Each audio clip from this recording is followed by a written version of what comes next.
Welcome to the No Quit Living podcast. Our primary objective is to motivate and inspire our listeners to never quit. The reality of life is simple. We all fall. We all fail. At times, we get knocked down. The question is, do we get back up? Are we stronger? Are we better prepared to attain the maximum of our potential? Thank you for joining our No Quit tribe. As you go for your greatness today, never quit. And remember, we rise by lifting others up. Welcome to episode number 258 of the No Quit Living podcast. I'm your host, Christopher J. Worth, and today's theme of the day is Facing the Storm. Our quote of the day comes to us from Bryant McGill. You will not be the same after the storms of life. You will be stronger, wiser, and more alive than ever before.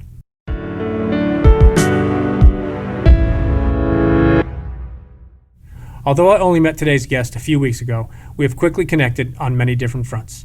I think you will really enjoy what Tim Douglas shares with us today and how he aims at inspiring people along the way. I hope you enjoy today's episode.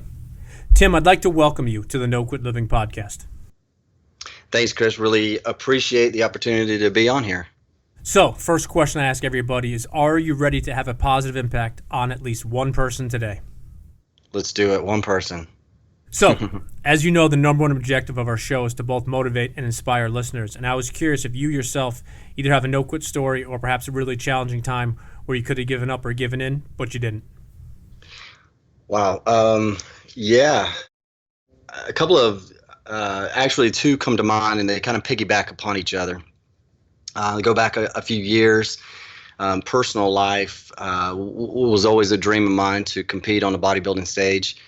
And I was actually competing in the physique division, and I was preparing for a particular show, and then learned that I could not compete at that show right about, I think, two weeks out from that show, which is, if you know anything about prepping, you're pretty far into your prep at that point. You're starting to really prepare for the exact show, and then realized, got word that I could not compete in that particular show due to some circumstances. And then I was pretty bummed. That was actually the show that I really wanted to debut in, and then ended up having to pivot and go into a show that I was really intimidated by, because there were some pretty big dudes in that show. And most probably would have looked down the road at a different show to compete at, a smaller show, a little more entry friendly, if you would say. And so this particular show, again, had some pretty big boys in it, and they were pretty dang serious. And so I elected to go ahead and enter that show. And I'm so thankful that I did.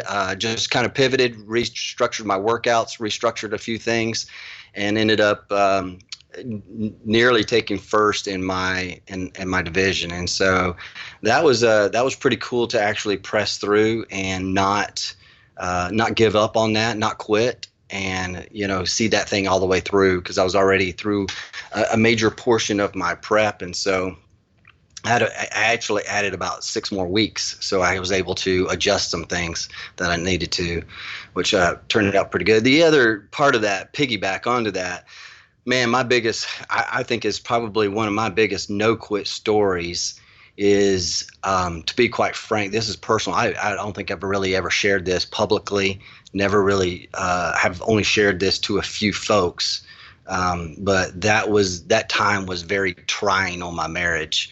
And coming out of that show that I did eventually compete in,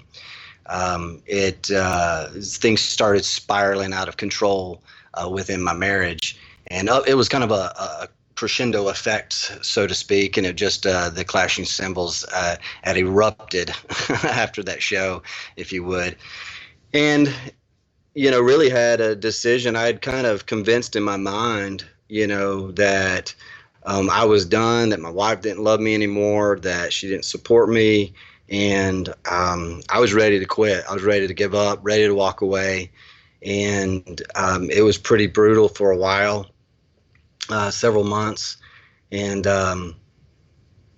Yeah, I just got to a place to where I kind of had to have a come to Jesus meeting with myself, and it's like, for me, I thought about it, man. Quitting is the easiest way out. It was just the easy thing to do. And if you've spent any time with me, you know that I'm not about the easy. I'm all about doing the hard things and really seeing things through. And so I had to make some decisions, right? I had to, like, okay, am I going to man up here? Am I going to, what areas could I improve upon? And so that was my no quit story, man. I did not quit on that marriage. We're still married today. We're working on 27 years. And so, yeah, man, that's my biggest no quit story.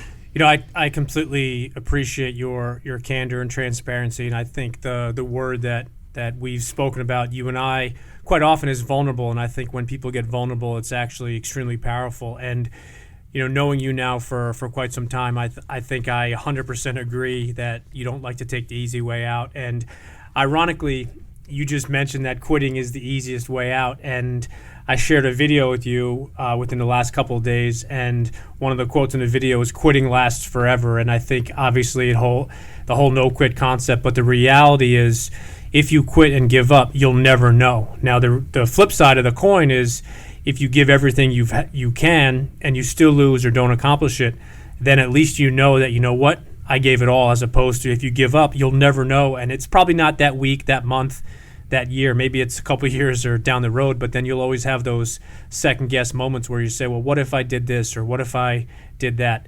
You also mentioned a extremely powerful word, which is pivot. And I think that in today's day and age, with our climate, what we're going through with the coronavirus and social distancing, and how we are creating and dealing with this new norm, I think pivoting is extremely important. So I'm glad you touched on that. And it's very different than quitting and giving up and throwing in the towel. The reality, what pivot means, is you were going down this road or this angle or taking this approach. You got to take a couple seconds, step back and say, okay, you know what? I need to figure out a different way. So want to jump over and just ask, if you wouldn't mind, Tim, just to sharing with our listeners a little bit about, who you are and what you do today. Yeah, man. I live in the upstate of South Carolina, in the foothills of the Blue Ridge Mountains, the beautiful Blue Ridge Mountains. I grew up here. I actually, though, have been living in the Pacific Northwest for 27 years, so just recently moved back here. My job and what I do on a daily basis gave me the freedom to be able to do that. So I do a couple of different things. I am an independent contractor for engineering firms, so I do work for them. But then I also am building a coaching and speaking platform on the side. So, my heart is to inspire and empower and motivate people to live out their highest true potential in their lives. So, very intrigued for your answer. If you had to define yourself, but you could only use one word, what word would you pick? Whew. Oh, that's a tough one. I don't want to go cliche and say inspiring, because that is kind of my heart, to be inspiring, but I would say adventurous. And I think in being adventurous, you can inspire people to get outside the norm and get outside of their comfort zone. And I think that's the whole goal of what I want to do, is be able to inspire people, but do it through adventurous things, whether it's business, whether it's, your personal life, your thinking, whatever it is. So I love that, and I think it is your motto. You talk about inspiring people, and I've been following you now for quite some time, and I think the quality of the content you put out is not only inspiring, but I think it's extremely thoughtful. And what I mean by that is, I find a lot of people just throw stuff out there on social media, their websites, and I understand you have to create content, especially being a speaker, a trainer, a coach, but I think when I connect with people such as yourself, it's really important, because I do value not only our friendship, but I value the content that you put out there. So I appreciate that. I appreciate that as well. I'm not a content mass producer. I don't, put out content every single day or multiple times throughout the day, because just like what you said, I'm glad you picked up on that, because that is true. I do try to be very thoughtful in what I put out there. And so sometimes it may go a few days between a post or two. And so, and mainly that's because I want it to be purposeful and intentional. I think those are two great words, purposeful and intentional. And I think that's the difference of taking your business, your life, your relationships from where they are to the next level. I think people really see people that are purposeful. I think people really see that you're being intentional and you actually care about others. So wanted to ask this question. I actually don't know the answer, but I'm curious if you have yourself a morning routine that you swear by. Well, tricky. Right now, currently, it's got slaughtered, man. I did have one that I am eventually going to get back to. I want to get back to, and I would swear by it. It was. I'll go ahead and share it if you don't mind. I'm not currently using it at the moment, but I definitely want to get back to it. Please do. Yeah. So, other than rising, getting your feet up on the ground, man, and just being thankful for the day, it's like getting water in me right away. Getting outside just for a few minutes just to get some fresh air. And then I love to do some movement. And so I actually had a little yoga routine that I would do, just get some movement going, and not real long, generally about 10 minutes, 10, 15 minutes. And then I would do, some prayer and devotional, and a little reading, and then maybe a little meditating on what I read and whatnot, and then I'm ready for my day. That's pretty much it. So I'm going to put you on the spot here, Tim, and I'm going to positively challenge you that we are definitely going through these challenging times with the coronavirus and social distancing, but I will challenge you to try to get back to some type of morning routine. And what I always say to people is, start small, and then it's those little wins along the way, and all those small wins lead to those huge victories down the road. So on the podcast here, I'm challenging you to try to get back into that. Challenge accepted, man. I didn't expect anything less from you. So you had mentioned reading in the morning as well. So I got to follow up that question is if there's anything that you're currently reading or that you've read recently you'd like to recommend to our listeners. Whew, that's another great question, man. You're loaded with some good questions. I as you know, the readers might not know, I am pretty avid reader. I love to read. I'm just looking over some of my books right here, and just some ones that probably stand out that I have read that I think would really impact your audience would be High Performance Habits by Brendon Burchard. I can't refer that one enough, and that it's been a game changer for my life, and just operating at a high performance. And then the other one that I really enjoyed was Extreme Ownership by Jocko Willink and Leif Babin. It's just in everyday life, it's easy to push off excuses or push off why it didn't happen, because someone else's, it was someone else's responsibility, when at the end of the day, we are responsible for ourselves and just taking ownership for that. I love that. Have you read Discipline Equals Freedom by Jocko? I have. Yeah, that's another great one. Yeah, for listeners out there, there's a good portion of Discipline Equals Freedom. Probably the last 25 to 30 pages are workouts that he does, but the simplicity, and I want to be careful that I preface this correctly. In no way, shape, or form am I saying that Jocko is simple, but what I'm saying is the simple perspectives of his beliefs and what he stands for and the true foundations of a Navy SEAL. I think that book is just, not only is it an easy and quick read, but the foundation of what it is just, it's been extremely powerful. And I've actually read that book once for the last 3 years, and I think it's just an extremely powerful book. Have you seen the field guide on that one yet? Yep, the green one. Yeah, I haven't seen it, but I'd like to get a hold of it for sure. I have not read it, but that's the one that came out within the last couple months, right? Correct.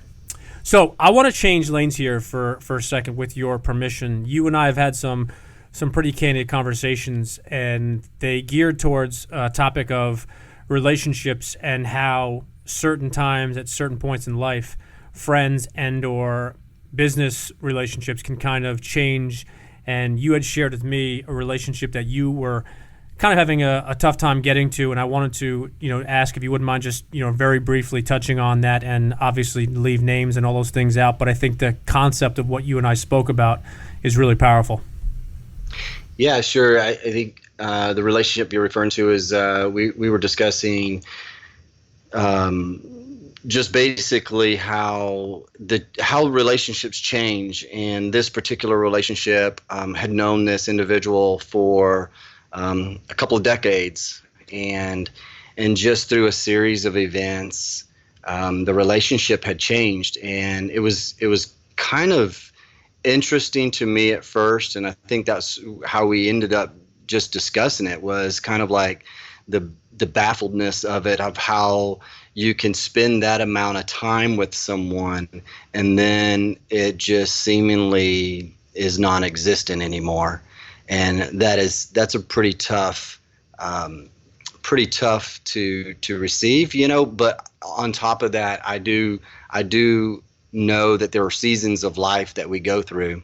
And you and I have had those conversations about, I believe it was like, who's on the bus, certain people on the bus get off or something. I'll let you explain that a little bit. But, it's just, I feel like definitely there are seasons in our life that friends come and go. But this one here just seemed to affect me a little bit more, and not in a negative way, just more of a, it's so funny, more perplexed by it than anything. I think if and as I say that, I think about Jim Rohn, one of my heroes and my mentors, and he would say, leave the perplexed.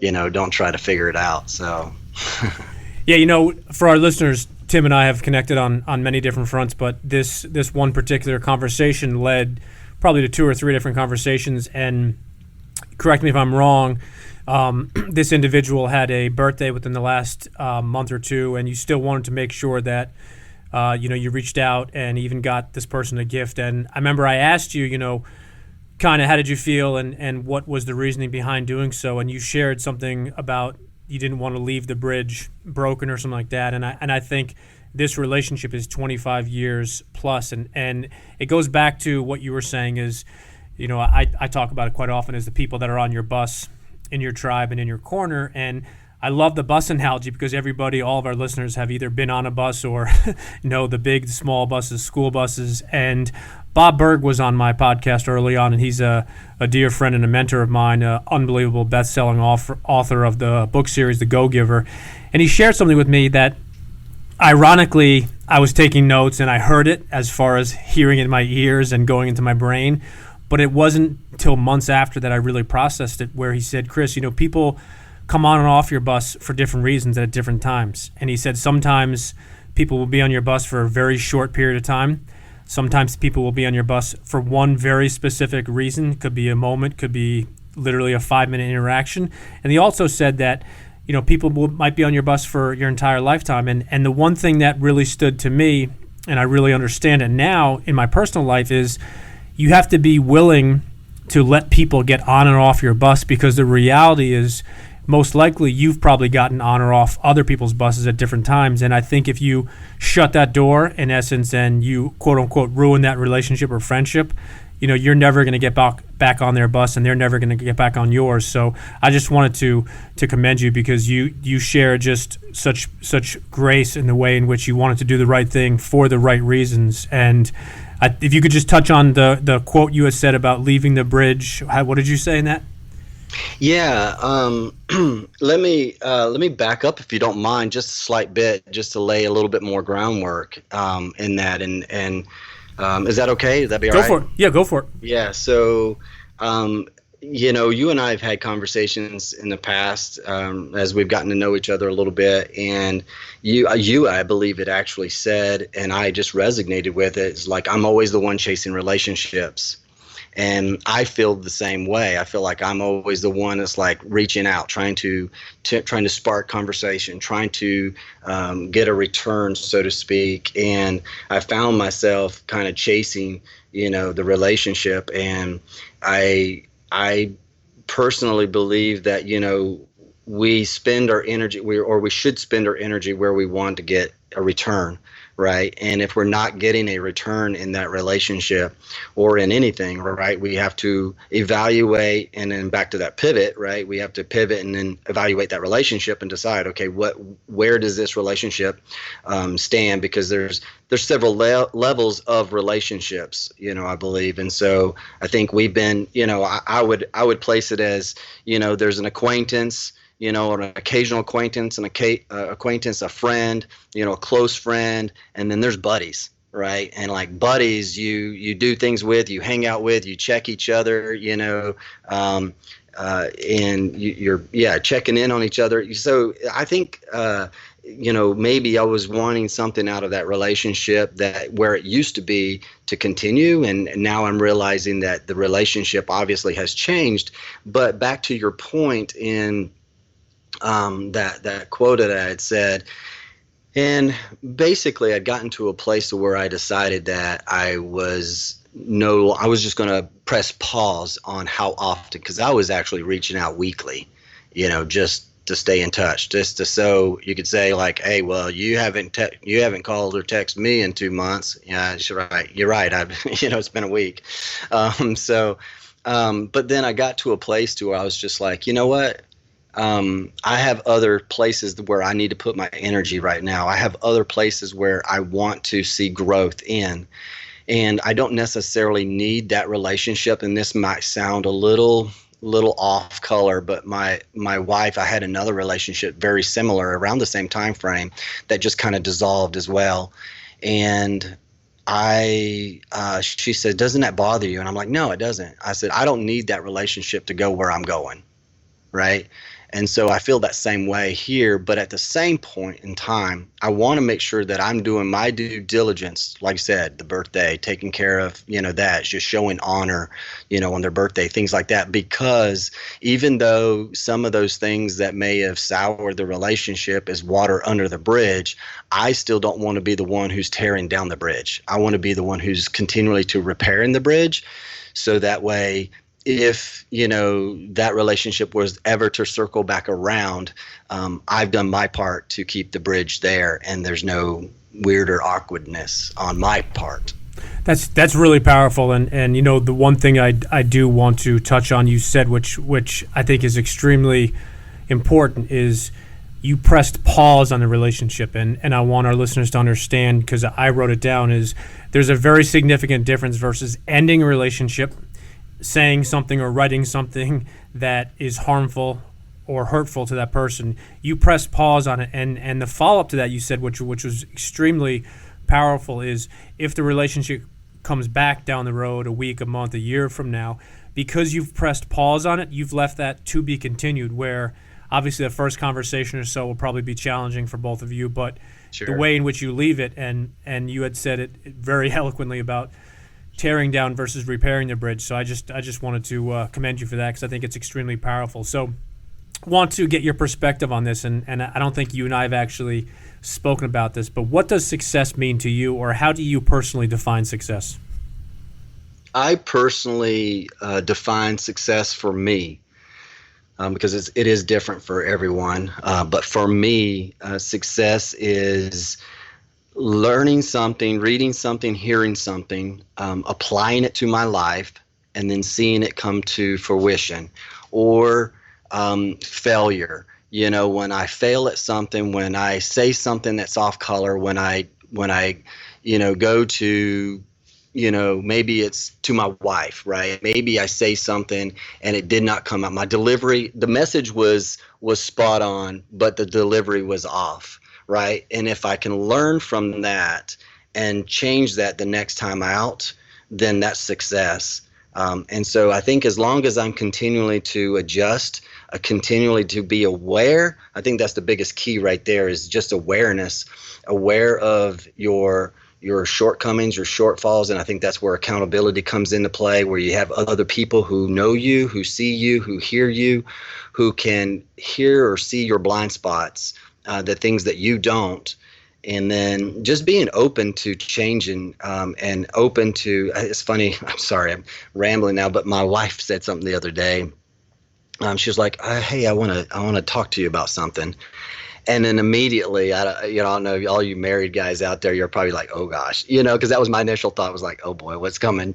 And I was like, you know what? I said, bring it. It's okay. I said, bring it, because I'm like, she's like, it's going to hurt a little bit. And I'm like, it's okay. It's okay, because, and I told her this, I said, I want it to hurt a little bit because I want to learn and grow from it. And I say all that just to say, to me, that success is always learning and growing, and improving upon where you've been or what you're doing. I think that's really, really key, is always learning and building upon and growing. And I think you can use the word grow, growth, stretch. I think all those are interchangeable. But some of the most successful people that I look up to and follow are those people that have had those trials and tribulations, some professionally, some pretty visible, and others, behind the scenes. But it's what you learn from those things, and it's how, to use the word that you said, I think 2 or 3 times in that response, is change. How do you change? Do you change for the better? Do you change for the future? Do you change for your family? So one of the things that you and I have often spoken about, and going back to what I said about your social media presence, I think that one of my hopes and goals with No Quit Living is to kind of reframe the whole concept and idea of social media. I think people say that it's negative and it's got all these negative connotations to it. I actually believe, and I want to get it out there, that social media is unbelievably positive and powerful if used the right way. And by that I mean the people you follow, the things that you comment on, the things that you like, the things that you repost. So who are the people out there that you follow that have had a positive impact, or who are those people that you would recommend our listeners to check out on social media? Yeah, well, somebody that's always challenging me is my coach, Brendan Bouchard, man. If you're not following Brendan, you got to follow Brendan. He is straight up probably one of the best coaches out there. He will challenge you in your thinking.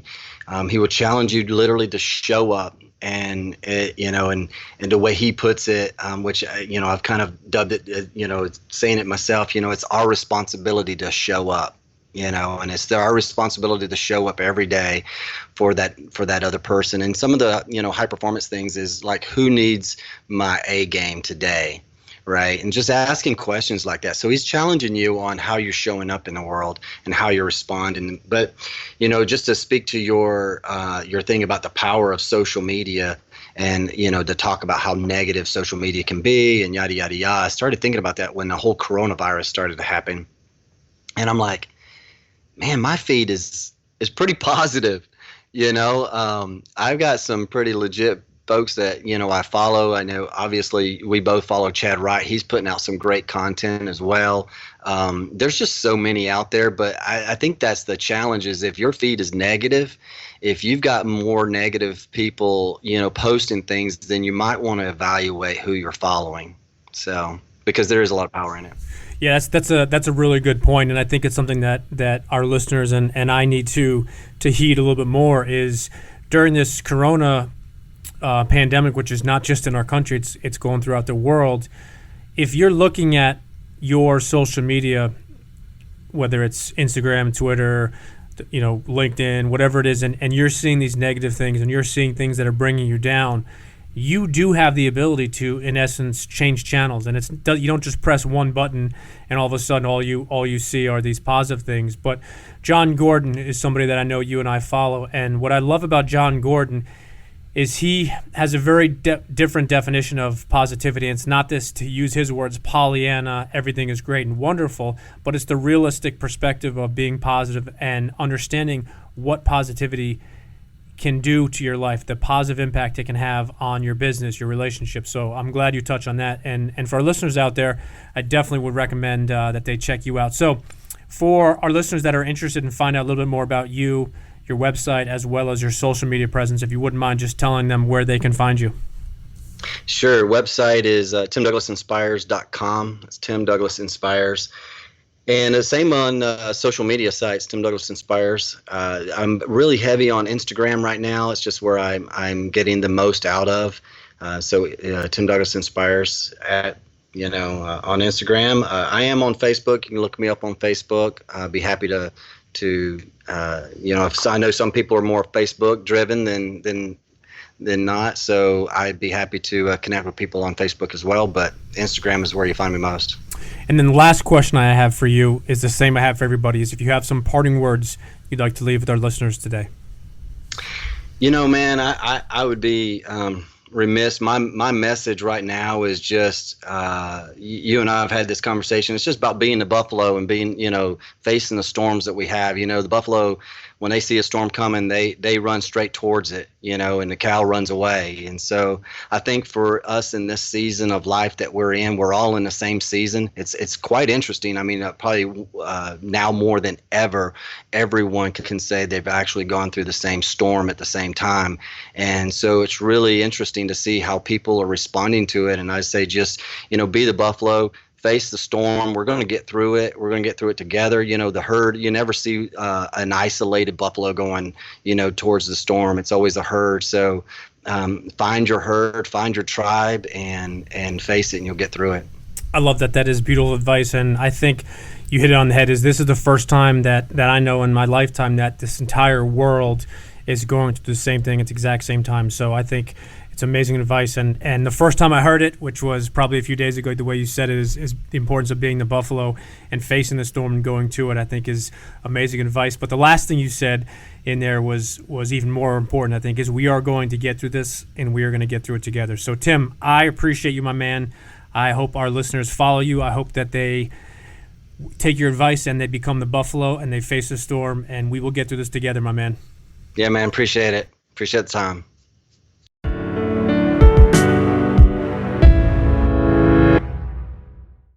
Thank you for listening to episode number 258. Tim definitely touched upon quite a few different topics today. In his parting words, Tim shared how buffaloes face the storm and actually run into the storm together.